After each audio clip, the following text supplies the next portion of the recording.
with Jako de Leon. He is the president of the CICP. Hi, Jako. Hi, hello. Very nice to be here. Jako, I'm going to let you explain to us what CICP is. Yeah, CICP is the Creator and Influencer Council of the Philippines. We're a 3-year-old organization. Our organization is actually not just creators, but also the rest of the creative industry, which is brands and agencies and everyone in between. The goal is to really empower creators by either networking or educating them and becoming a first-in-class kind of industry.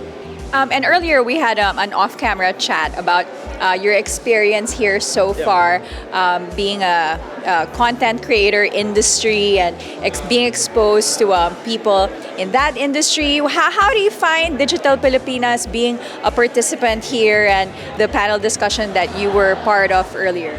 Yeah, I was part of a digital economy panel, right, among other things. But I think what's great about it is it's kind of conventions and festivals like this that allow us to have a voice. I mean, the fact that content creators are part of the digital economy conversation is already a step in the right direction because the creative industries has contributed a lot into the digital economy. So I think it's events like this that give us that voice, but not only that, it also gives us that recognition to be that we are important.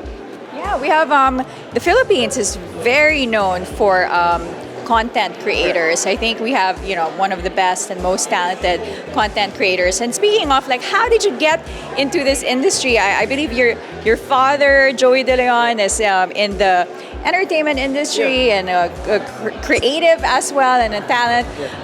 How did you ended up in this industry? I got it in the way that I tried to avoid it. I was pre-med, but at that time I've always wanted to create. It's in the blood.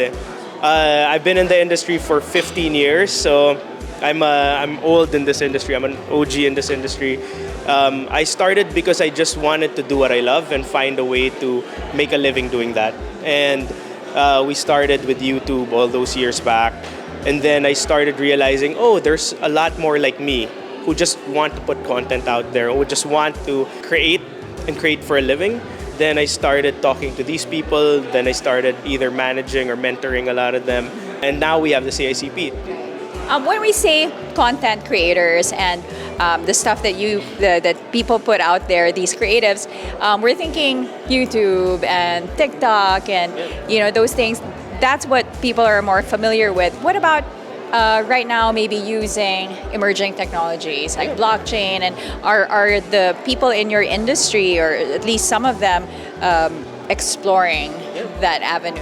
Yeah, no, I think that's a whole different thing. Like when you look at gaming in general, it's spun off from just content, and now you have esports from that, and now you have Web3 and you have Web3 creators, because every industry will have its voices, right?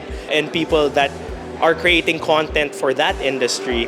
And if you look at Web3 in general, there's roles for everyone, even content creators. Either they're creating marketing for it, or noise for it, or content for it, or they're educating. Because if you ask about mass adoption, that's where content creators have really, really figured it out, right? And you look at Web3, wherein you want mass adoption because these are emerging technologies. So there are things to learn in how to market it. There are things to learn in how to talk. Yeah, and I believe that there is benefits for both, and even for content creators, and we had a discussion about it in the panel.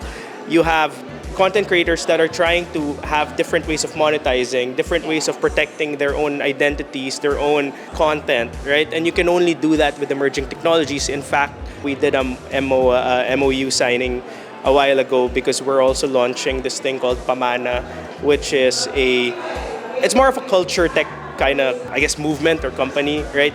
But the goal is really to preserve, protect, and promote culture by using emerging technologies, right? I think there is space for Web 1, 2, and 3, and we can only be the best of ourselves if we look at all three and see what the benefits of each are. Pamana, is that an app or what is it? No, it's I call it a movement. Okay. But it's really more like a company geared towards looking at culture in a whole different way. And using Web3. And using a lot of emerging technologies. And at the same time, what Pamana wants to do is that if it's not there, then we innovate. You look for technologies, you look for ways to do what cannot be done yet. And then you have the abundance of technologies right now that might be useful, but no one's really talking about it or no one's looking at it, right? So the goal is to really preserve culture for the future generations and also for anyone. I mean, content or content creators or creators in general, artists, artisans, all of these guys need to be protected. All of these guys need to be given some sort of ability to preserve what they've made. And sometimes we forget about it. That's what we were talking about to try to do. Yeah, well, that's an interesting project. Good luck with that and with all your other endeavors. Thank you so much. I'm here with Stephanie Tower from nChain. Hi again, Steph. Hello, Claire. Thank you for having me. From Philippine Blockchain Week a few weeks ago, now to Digital Filipinas Festival in towards the end of the year, and so much great work from nChain Philippines within the last year. But first, let's talk about this festival and the panel discussion that you moderated, specifically talking about cybersecurity. So what were the key takeaways from that panel discussion? The cybersecurity panel that I moderated is probably one of the most insightful discussions I've ever been involved in. I had the honor and pleasure to have that discussion with the godfather of cybersecurity here in the Philippines and really great proponents of pushing for cybersecurity in the country.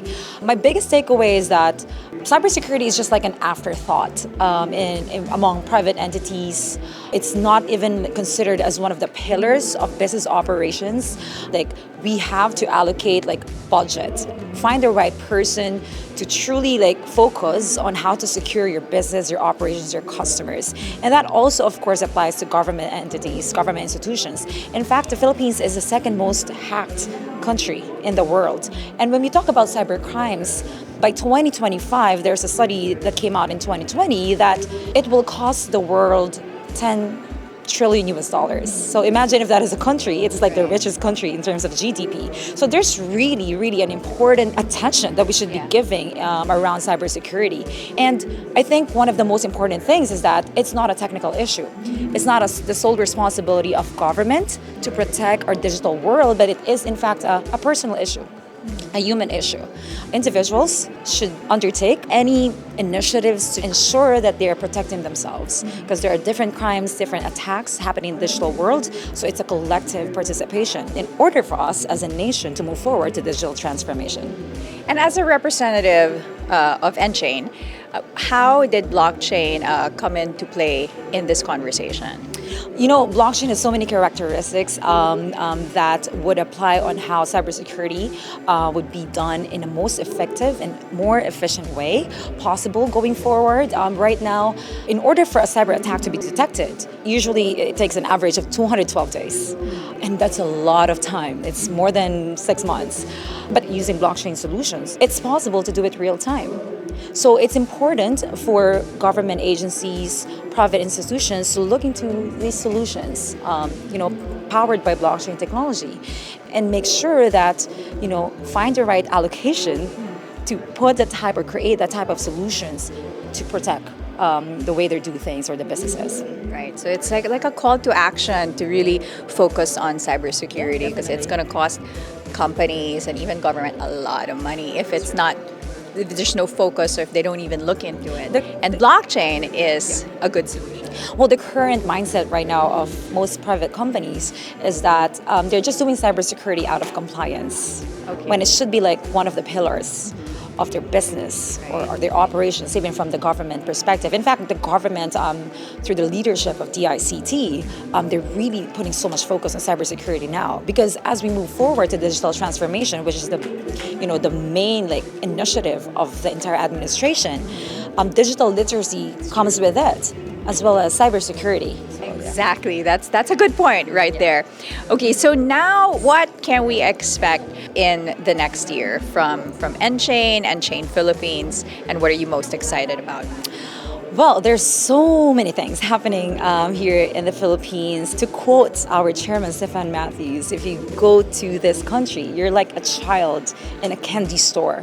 There are just so much opportunities in store for you. And we are very fortunate to be in this territory because we see a lot of opportunities where we can contribute to the digitalization and improvement of processes, opening those closed systems in order to create that social impact that every Filipino deserves to have. So we are continuously working with government agencies, really pushing for digital identity, which is the foundational capability of any digital transformation where you can create more use cases and applications on top of. We are working, we are actually focusing and doing joint researches with academia and more government institutions surrounding blockchain and AI.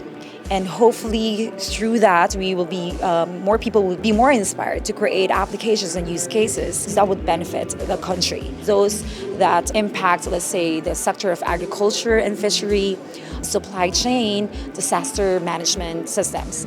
In terms of the local government of Bataan and the work that nChain is doing there, any update on that? Oh, definitely. There's so much. We have just launched the incubation program through Block Dojo Philippines. So that is one of the most exciting initiatives that we're doing with the support of Bataan. There will be like sandbox related to innovation that will happen as well. And of course, really helping the province establish that foundational digital infrastructure that would truly help their citizens. Okay, great. Well, always nice talking to you, Steph. Thank you very much.